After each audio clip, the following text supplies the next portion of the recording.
you really pursue your masters in UK? Okay. One of the questions I've been asked at least 1,000 times by the students we have talked to over the past 2-3 years, and it has become one of the hot topics recently in the lines of recession coming in and other policy changes. And I feel this is definitely something you need to have a clarity on.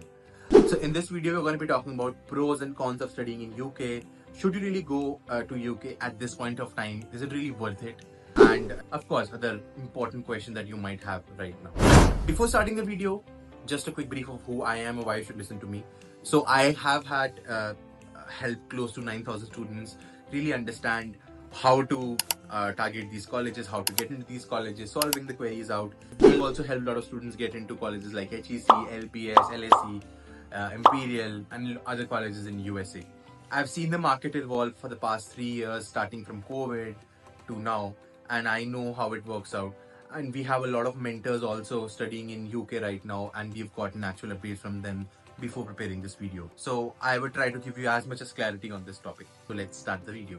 Starting with the pros, the first and the most important point that I feel is an advantage of studying in UK is a shorter degree. Shorter degree means you don't have to spend that much for your living expenses, for your degree also. So most of the business degrees in UK would cost you anywhere around 40 to 45 lakhs. Even the MBAs in UK would cost you around 50 to 70 lakhs. While, of course, LBS is an exception, it will cost you 1 crore. The same MBA degree in USA is going to cost you anywhere around 1.5 to 2 crores. Will go a bit higher with living expenses. For masters, USA is going to be anywhere around 50 to 70 lakhs. So I feel it's almost half of what USA charges you for their degrees, and even the living expenses, since the time in the country is cut down, you would be easily able to cut down your living expenses as well. Second important point that I feel is an advantage to study in UK is the work permit. So you get a 2 years post-study work permit, which I feel an extremely big advantage. There is no string attached to it like having a STEM degree, skill degree or something like that. 1 year masters plus 2 years work permit, you overall have 3 years in the country to connect, to reach out to the right people to get the jobs. And you can literally work in UK for 2 years straight without getting sponsored by any companies. Third important point that I feel about UK is that the language. So it's an English language which most of you might be knowing when you're going to UK and you're planning to study abroad, which I feel is a huge disadvantage when you're targeting countries like France, Germany, and other places in Europe. This allows you to work in client-facing roles as well. And of course, for your part-time job opportunities, it's not going to be a barrier. So I feel it's a very, very big advantage when you're going to study to UK. And of course, there's going to be no discrimination in terms of whether you know the language or you don't know the language when you're looking for jobs out there. The last and the most important point about UK is that the rankings of all the top colleges of UK are there in the top 10, top 20 rankings of the world for almost all the courses they offer. And colleges for degrees like Masters in Finance, you have London Business School, you have London School of Economics, Oxford, Cambridge, Imperial, and they're almost in the top 20, if I'm remembering it right. For Masters in Marketing, you have Imperial College London, you have UCL, recently launched this marketing course, you have Edinburgh, you have LSE, for something like an MBA, LBS, Oxford, Cambridge, Imperial, of course, again. And then if you're talking about CS degrees also, Imperial, Oxford, Cambridge, UCL, even Edinburgh, they're still in the line, the top 20, top 30 of the world, even for CS programs. So almost all the programs are there. One of the most biggest advantages of studying in UK or maybe planning to study in UK is the programs available without competitive exams. So you can get into UK without giving GMAT, GRE, into the top colleges out there. Of course, you need to have a better overall profile, but colleges like Imperial, UCL, Warwick, LSE for one of the courses that I know of, MSc Entrepreneurship, does not need a GMAT.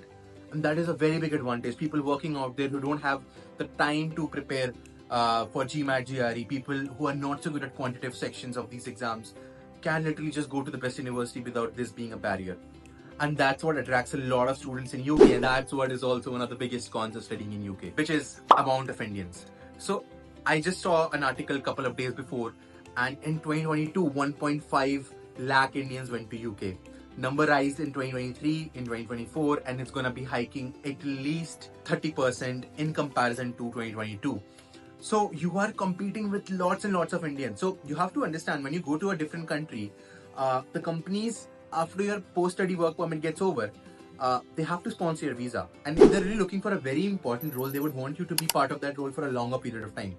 and they would not want to sort of sponsor a visa for maybe 1 year, 2 years. They would, if they want somebody to work with them, they would want them to be part of the team for a longer period of time. That's how they look at international people as. So in that aspect, you have only some opportunities because there's a lot of paperwork and even financial constraints involved when a company has to sponsor your visa, and there are only such small spots available, and there are lots and lots of Indians who would want their jobs to get sponsored.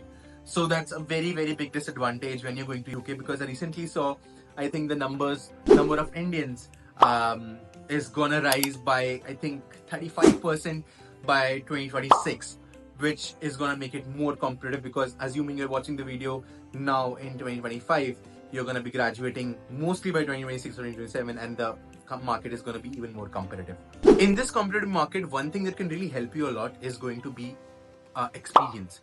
So while for degrees like MIM and couple other degrees where you don't really need some experiences, for most of those you need to have at least 1 year of experience. That's what I really feel. That's what I got to know also while talking to people, that if you have some market exposure, companies tend to give you more value than other people who don't have it. Even if you're doing a lot of internships while you're in the college projects, right?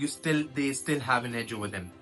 This entirely is not so true for the best colleges out there, like the top 2, top 3 ones. I think getting to those are self-explanatory. But that said, I've seen that when people get into those colleges, they already have some names in their profile.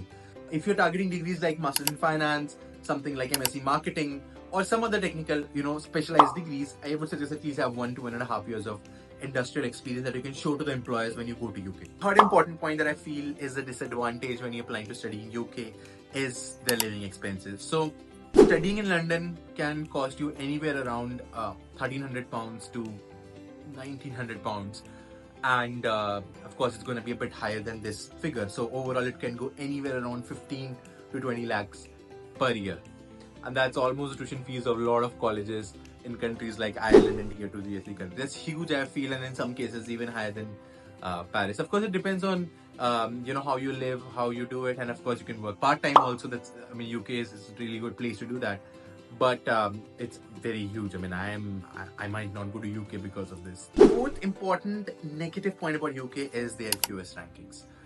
So this is a point that not a lot of people will tell you, but I truly feel. So I was just doing some research for a student we were helping out to get into the top colleges, and I saw that there were a lot of colleges from UK which were not supposed to be in the top 20 ranking, at least by the names they have, and they are there. And then there were some really, really good colleges that I know people have studied from, doing really, really well, and they're not even the top 30, top 40.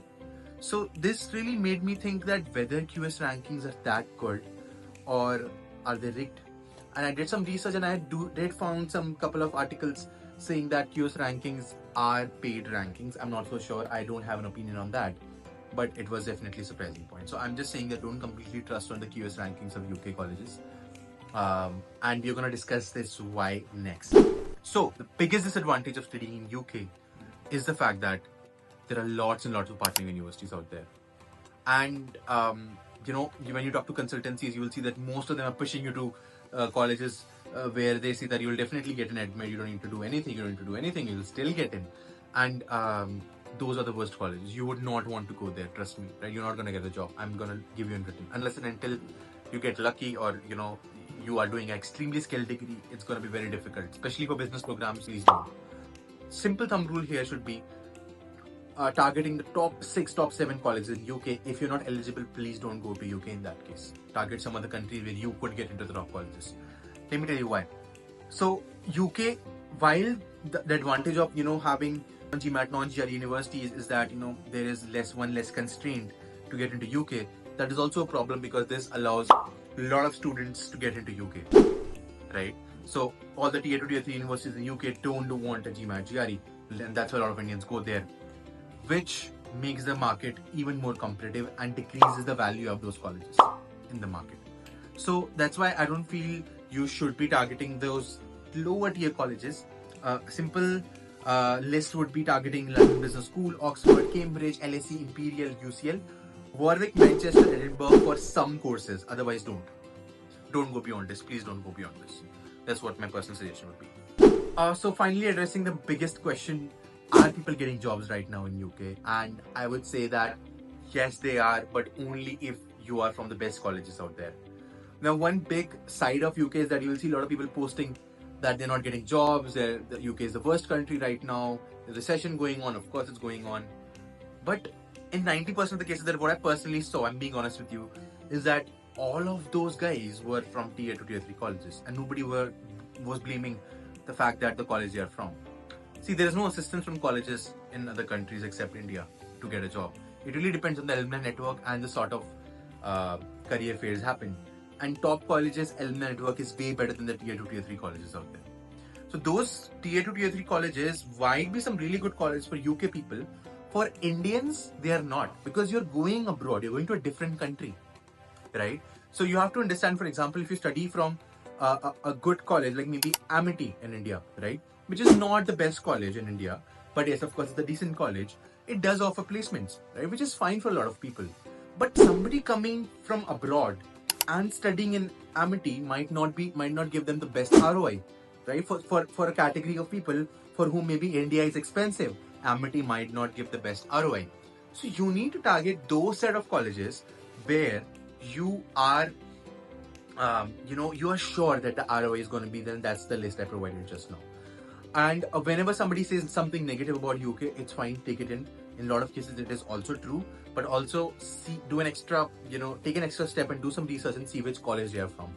Are they from a tier 1 college and saying this? If they are, why are they saying this, right? Ask them these questions. And I think that's when you'll get more clarity. In general, I feel it's the right time to go to UK, of course.